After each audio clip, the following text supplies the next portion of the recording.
आजकल सबसे ज़्यादा पूछे जाने वाला सवाल कौन सा है जी? बेड टाइम कितना होना चाहिए शौहर का, उसकी टाइमिंग कितनी होनी चाहिए और उसके लिए उसको कौन सी मेडिसिन इस्तेमाल करनी चाहिए या नहीं करनी चाहिए। तो अगर औरत है तो उसके जहन में यही सवाल होगा कि मेरे शौहर का बेड टाइम कितना होना चाहिए, ये कम है या ज़्यादा है या इसको कैसे बढ़ाएं। अगर मर्द है तो ऑब्वियसली वो भी यही सोचेगा कि मैं अपनी टाइमिंग ज़्यादा से ज़्यादा बढ़ाऊँ, अपने पार्टनर को सेटिस्फाइड करूँ।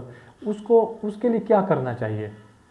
बहुत सारे लोग होते हैं जो कि एलोपैथिक की मेडिसिन खाते हैं, वाइग्रा वगैरह इस्तेमाल करते हैं, लेकिन मेरा तो मशवरा यह है कि वाइग्रा बिल्कुल इस्तेमाल नहीं करना चाहिए। वाइग्रा को आप डेथ बेड भी कह सकते हैं। ये इससे दिल का दौरा भी पड़ सकता है, क्योंकि ये सर्कुलेशन जो होती है खून की बहुत ज़्यादा बढ़ा देता है, क्योंकि हमारे नफ्स का ताल्लुक खून की सर्कुलेशन के साथ बहुत ज़्यादा होता है। जितना जो उज़्व ख़ास वाला एरिया होता है, अगर उसमें जितना बहाव खून का ज़्यादा होगा तो उसमें इरेक्शन ज़्यादा होगी। तो क्या कहते हैं कि हर्बल चीज़ें ऐसी कोई हैं? बिल्कुल, हर्बल में बहुत सारी चीज़ें ऐसी हैं जो आप इस्तेमाल करके अपनी इरेक्शन, अपनी टाइमिंग को बढ़ा सकते हैं।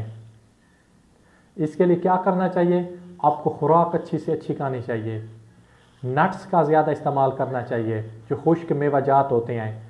इसके साथ साथ केले का इस्तेमाल करना चाहिए, बनाना, ये हो गया चिकंदर और ऑनियन और रेड चिकंदर को आप वैगरा मतलब वैगरा का जैसे तरह फ़ायदा होता है फ़ौरन, अगर ऑनियन और बीट रूट को आप इस्तेमाल करेंगे तो एक वैगरा के तौर पर काम करेगा, आपकी इरेक्शन में इजाफा करेगा, टाइमिंग में इजाफा करेगा, आपका बेड टाइम मतलब ठीक होगा।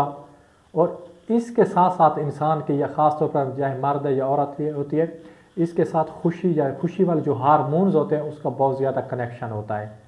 जितने ज़्यादा आप में खुशी वाले हार्मोन्स का इखराज होगा, आप नौजवान नज़र आएंगे, आपका चेहरा चमक रहा होगा, दमक रहा होगा। अगर आप में किसी भी किस्म की कोई भी प्रॉब्लम है तो आप में वाज़े नज़र आएगी कि ये आप में प्रॉब्लम है या ये नहीं है प्रॉब्लम। तो इसके लिए सबसे पहले जहन में रखना क्या है कि डाइट अच्छी रखनी है, खुराक ज़्यादा से ज़्यादा सब्ज़ियाँ इस्तेमाल करें, नट्स इस्तेमाल करें, फ्रूट इस्तेमाल करें, मच्छी का गोश्त हो गया ज़्यादा इस्तेमाल करें, बकरे का गोश्त, देसी अंडे, देसी मुर्गी का गोश्त।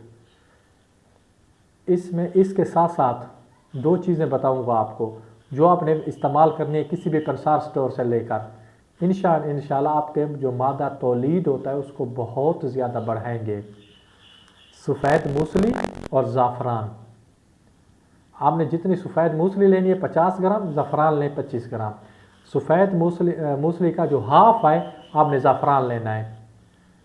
आप इसको बारीक पिसवा लें और आप इसका इस्तेमाल करें रात को दूध के साथ। इंशाल्लाह आप देखेंगे कि सिर्फ 3 से 4 दिनों के अंदर अंदर आप में ना तो मादा तौलीद की कमी होगी और ना ही आपकी इरेक्शन में कोई फ़र्क आएगा।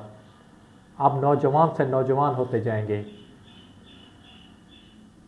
इसके साथ साथ आपके बेड टाइम में इजाफा होगा, आपकी ज़िंदगी खुशहाल हो जाएगी। तो इसके साथ ही अपने भाई को दीजिए इजाज़त। खुदा हाफ़िज़ व सलाम, जज़ाकल्लाह।